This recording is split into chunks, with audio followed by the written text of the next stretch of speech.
Israeli পণ্য boycott নয়, বাংলাদেশে ইসরায়েলি কোনো পণ্য ঢুকতে দেওয়া হবে না। সারা বিশ্বের মুসলমানরা যেমন এক আর অভিন্ন, তেমনি সারা বিশ্বের কাফেররাও এক আর অভিন্ন। তারা আমাদের বন্ধু হতে পারে না, তারা আমাদের শত্রু, তারা এক এবং অভিন্ন। তাদের পণ্যবাহী অস্ত্রবাহী সকল জাহাজ বন্ধ করে দিন, তাহলে ইসরায়েল যুদ্ধ বিরতিতে রাজি হবে, যুদ্ধ বন্ধ হবে। সারা বিশ্বের মুসলমানরা যেমন এক আর অভিন্ন, তেমনি সারা বিশ্বের কাফেররাও এক আর অভিন্ন। তারা আমাদের বন্ধু হতে পারে না, তারা আমাদের শত্রু, তারা এক এবং অভিন্ন। সুতরাং আহ্বান রাখবো, প্রতিটা পণ্য ক্রয়ের আগে নিশ্চিত হন এই পণ্যের সাথে ইহুদিদের কোনো সম্পর্ক আছে কিনা, ভারতের কোনো সম্পর্ক আছে কিনা, আমেরিকার কোনো সম্পর্ক আছে না। এই সকল পণ্য বর্জন করতে হবে।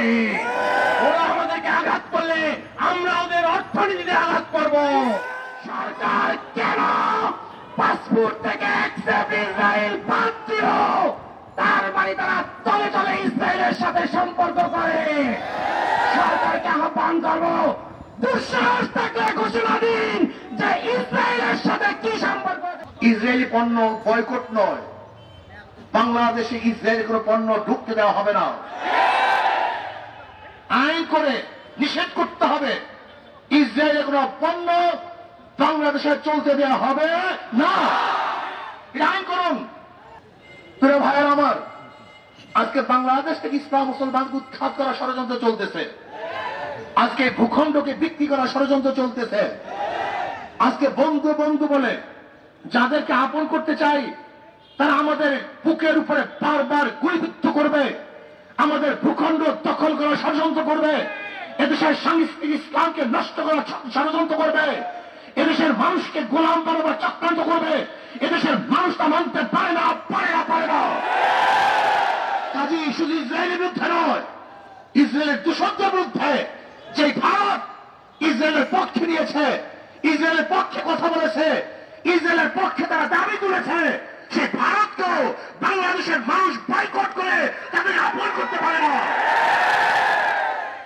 আপনি একটা কাজ করুন, ফিলিস্তিনি জনগণের পক্ষে তাদের সাহায্য করার জন্য, নির্যাতিত জনগণকে সাহায্য করার জন্য, আজকে যারা বাচ্চারা ধুকে ধুকে না খেয়ে মরছে, পানি পিপাসায় তারা জীবন দিচ্ছে, রক্তাক্ত অবস্থায় রাস্তায় পড়ে আছে, তাদের পক্ষে আপনি একটা সাহায্য সংস্থা পাঠান, ডাক্তারের টিম পাঠান, সরাসরি তাদেরকে সাহায্য করার জন্য আপনি ব্যবস্থা গ্রহণ করুন।